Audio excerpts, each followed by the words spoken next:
5 red lights in France. And we're underway in Le Castellet. Joe is going to get straight into the race lead. It was a poor reaction time for Sergio Sette Camera. Aitken trying to go to the inside. He was slowed as well. Nick de Vries might be about to go from 4th to 1st. Who gets that first into turn 1? It's going to be Nick de Vries who goes from 4th to 1st, sweeping round the outside. Sette Camera is down to 3rd. Up to second place. Damage to the floor of the car.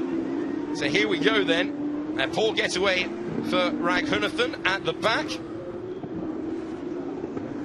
But it was a slow initial getaway for Sergio Sette Camera. That impeded Jack Aitken, who went one way, then the other. It was an electric getaway for Nick de Vries on the left-hand side of your picture, and the white and black car just swooping round all of them and taking the lead.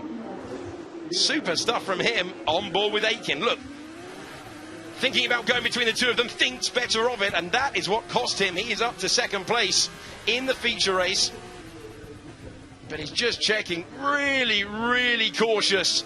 And that's experienced driving from the Anglo-Korean driver. On board with Sergio Sette Camera, desperately trying to keep them behind, but in the middle of that sandwich between Aitken and de Vries. And de Vries, who said yesterday that he had work to do, has done an awful lot. Oh, and a big crash there between the Premers. Mick Schumacher is hit, and it's Sean Gelael involved as well, as Latifi went off the road on lap number 1 of 30. Of his good friend. This was a few moments ago, and that is wild stuff from Sean Gelael. Went on the inside and nothing Schumacher could do. That is what it looked like. What an extraordinary shot as the Premers get together into the second braking zone of the circuit. Now remember, this is the driver, the form driver in the field, 2 wins in a row, and I think we might need to see. Sean Gelael would not have chosen to go to that part of the circuit, well off the road, and nothing Schumacher could do. He's tried to make it back to the pits. The virtual safety car is still deployed, and a long way off the road, not just on the curbs, but on the gravel there for Sean Gelael. That was the view from Antoine Hubert. And that is Boschong and Mazepin getting together. Further on, waiting.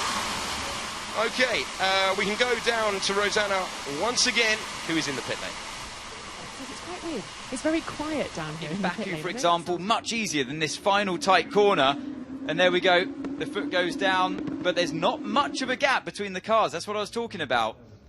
Here we go then, back to racing conditions. The safety car in the pits, and over the line goes Nick de Vries. Sergio Sette Camera is closer to Aitken than Aitken is to de Vries. Is anyone going to be able to a heavy braking point?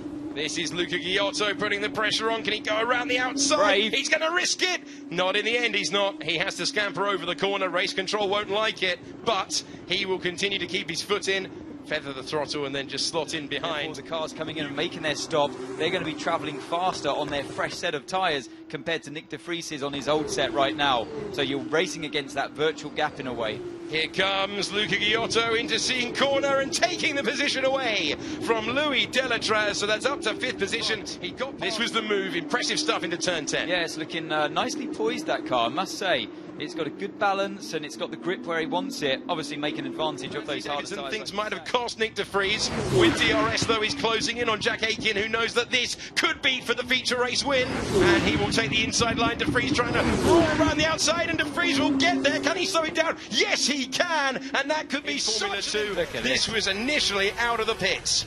And this is Aitken going past into the braking zone. Opportunistic there from Jack Aitken, and de Vries tried to make a bit of a swerve but realised that he was there and he was committed, did the right thing not to commit and turn in further, but then got him back anyway down that straight, aided by DRS into turn 8, the corner where he ran. Natsushita knows he's got to go defensive. Honda Junior versus Williams Junior. Oh, and he tried to sweep around like the 10. This was the battle into turn 8. Yeah, I'm sure they touched that left rear, right front to left rear, closing all the time. He's had good straight line speed all weekend. We saw him challenging on the first lap onto the dusty part of the racetrack and moving up past Nicholas Latifi, who couldn't offer a defence, and that's only 12th position at the moment, but it could be the serious Let's point. have a look from a different angle. Nope, just about got away with it. Just kept 2 wheels on, and yeah, that's how it's done. Nice move. The British driver, originally from Cambridgeshire, sending one to the inside and claiming the position. We've yet to see Giotto, Correa, King, Hubert. Might have another run at him, albeit without the DRS this time, into Scene. but he's got the inside covered. He's going to have to go the long way around, but he's got the momentum. He'll have to be brave if he's going to do it. Thought about it, nearly contact at the highest speed on the circuit. Matsushita didn't yield, neither did Eilon, and somehow they both got away with it. Now he's nearly lost the car, and he's hit Matsushita. Eilon spins around, trying to overtake at turn 11, and he's heading now in the right direction, but losing all of those places that he'd fought through. And he's come to a halt. Matsushita returning to the track, but I didn't like this touch that we saw. Let's see, I'm sure they touched going into here, and right there, I think that was a touch, and that's not on. You need to give cars width when you're coming back across. This will show it better. He's on the coast. I would say he's crowding him off the circuit there. He needed to give him a little bit more space. He knew he was there, but this was a little bit over-ambitious from Eilon. Probably, you know, a bit desperate from what happened before around the previous corner. Went for a move. I think it was a legitimate move, but you need the respect from the driver alongside you in a situation like that. I'm sorry. Okay, no worries, Callum, no worries. Yeah, he got the oversteer as he went for the move, unfortunately, and then was a bit out of control. So, work to do for Nick de Vries then. Now, Sergio Sette Camera closing down, looking to try and pass Jack Aitken, trying to do it the long way round. The outside line becomes the inside, and he knows he's going to have to back out of it. Good attempt, but not quite later on. This was the move at the North Chicane. See how he was allowed a car's width? He didn't get moved across, but then all four wheels off the track. It slows down, and yeah, a bit of a dangerous re-entry onto the track. He was trying to slow the car down, but you know, it's great racing. They should be allowed to race like this. It's brilliant stuff. Certainly is. Camera will. That could well be fourth place. He knows he's got to get out and get those tyres up to temperature. There's the lock-up. He's in trouble as he panics, and I think Joey's going to know that he can close in, and will have to close in now in a few laps' time. There's a massive difference in grip between the compounds. These guys are in the same team. We've already seen contact between the Premiers. Are we going to see the same? Oh, great move there from Guan Yu Zhou. He didn't need that. He was obviously fighting time, looking in the mirror, as you can see on the left-hand side. But then a double lockup always suggests to me that you're suffering with tyre temperature. Kyoto, in the moment, was looking in the mirrors, wanted to see where his teammate was. Eventually, his teammate getting past. Excellent stuff, this. It was a great move, round the outside. So, right, he goes to the inside. Latifi thinks again. It was almost like a double move, wasn't it? He was expecting Giotto to go back to the other side, but Giotto goes over once, then a little bit further for good measure. I don't think that was a significant enough part of the car. Jordan King might be about to lead Latifi. No.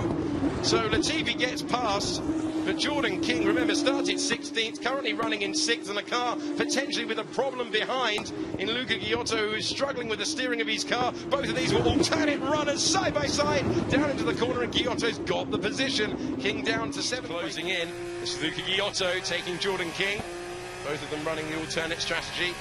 And after the battle with Nicholas Latifi, Giotto finding himself behind after the pit stop, but eventually getting to the inside and taking the position. Yeah, well, he was overtaken there a few laps before by his teammate, and he knew how vulnerable cars are when they come out. Oh, contact there for Luca Giotto, who is out of the race with a broken front right wheel.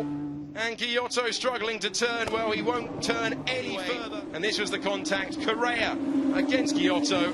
And Giotto working so hard for so long, and it all goes wrong. Passed by King, and then hit by Correa. So through turn 5, he runs a bit wide, and that's what allows Correa to be on the inside. It's brave to hang around the outside of turn 6, though. It really is, and he was losing ground all the time. Open. He's very, very close. We saw how close Latifi got when it was him against Giotto. And now Sergio Sette Camera, can he sweep around the outside this time? Trying to take second place, and he's moving up to that position. Now he's got the move done. Close. And led up to this point here. And he goes, thinks about going to the inside, then pops to the outside once he sees the inside covered. And later on the brakes, yeah, job done.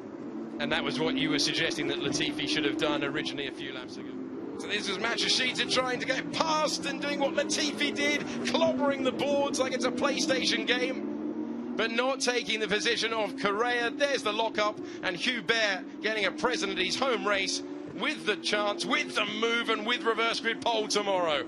Oh, and one final jump for good measure as well. De Vries will look up, see his team, see the checkered flag, and it's a third win of the season for Nick De Vries, who comes across the line, and he takes the championship lead after a dominant drive in La Castellet, and add those 2 extra points because he got the fastest lap on the last lap, and ART understandably elated. Sergio Sette Camara comes through in second place. The big chaps indeed that saw Nick De Vries coming out as the race winner. Jack Aitken saying it was all about that lap after the pit stop. He got the track position and then he managed the race superbly. Sergio Sette Camara in second, Jack Aitken in third. A good response from Aitken though after a difficult time in Monaco where he did not score points in either race. Guan Yu Zhou in fourth, Nicholas Latifi in fifth position ahead of the alternative strategy of Jordan King. Juan Manuel Correa as well, using that to good effect. Antoine Hubert getting that 8th place, moving past Nobuharu Mashishita, who dropped down to 9th. Giuliano Alesi from the pit lane to 10th place and scoring his first points in Formula 2. Tatiana Calderon in 11th ahead of Mahavir